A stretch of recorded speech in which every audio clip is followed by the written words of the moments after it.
Бугарите имено имаат турко-монголско, односно татарско потекло. Тоа се учи во книгата Христоматија по историја на Бугарија, што е главно четиво за младите бугари од 5 до 8 оделение во основното нивно училиште до ден денеска. Тамо, како славни личности, славно се изучуваат легендарните ханови, титула што имаат само турците, монголите и дел од малоазијците, меѓутоа нема ни едни други немаат, да кажеме, такви титули, нема ни еден друг народ од Балканот, ниту од Европа, а тие ги слават хан Телец, хан Телерик, хан Калојан, хан Аспарух, имиња што, ќе се согласиме, не се словенски, ниту имаат допир со античката и средновековната македонска историја.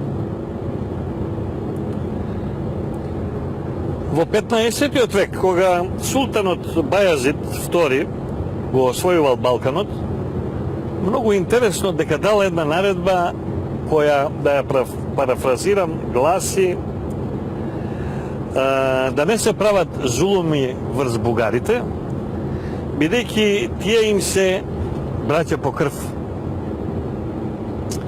И всушност затоа и никогаш во низ османлиското владење со просториите на Балканот, никогаш низ таа историја немала силна турска чизма и тортура врз бугарите на бугарското тло, и таму никогаш немало зулуми од смисол убивања, грабања на деца, силувања, зимање млади девојки за во хареми, јаничарења и слични работи, кои на територијата на другите делови од Балканот, Македонија, Србија, Босна, била онака баш еден фолклор секојдневен.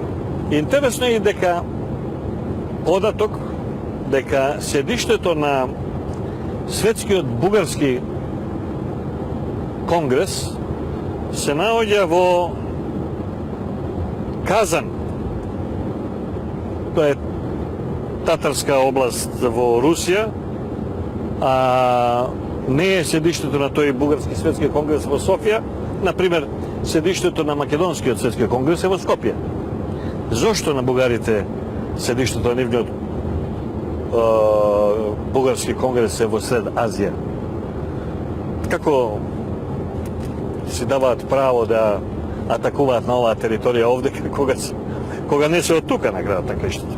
Бугарите, односно турко-монголите, татарите, кога пристигнале на овие простори, имале јазик непознат за овие простори, што се состоел само од 8 збора. Значи, немале не 8 букви, туку вкупно 8 збора. 8 букви да имаш, тоа прави многу зборови. Ама кога имаш 8 збора, тоа се неколку букви. Верувале во оган и постојано секоја вечер играле околу оганот, испуштале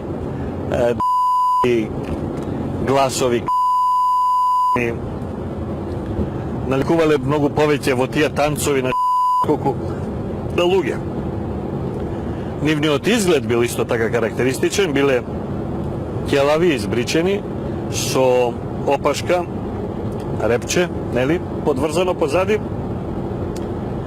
Значи, личеле на Атила Хунот, на Атила Бичот Божи, имале шалфари и крзна како облека. Се спротивно од сушност овдека што имал народот на овие простори. По доаѓањето на Балканот, од македонците, поточно од нашите македонски учители и просветители, добиваат јазик, некако нивниот од 8 збора, туку јазик со 30 букви и илјадници зборови. Значи, некако нивниот јазик од 8 збора, туку јазик со 30 букви, а тоа се илјадници зборови, од кои може да се прават реченици, да се пишуваат книги, да се пеат песни, да се прераскажуваат приказки. И за сето ова што сме им го дале кога дошле од тамо оддалеку, наместо да ни се заблагодарат на нас, нивните учители, нивните цивилизатори, нивните давачи на религија, тие се обидуваат на сите можни начини, многу често да ни оспорат државата, јазикот, историјата, историските настани и нашите историски личности.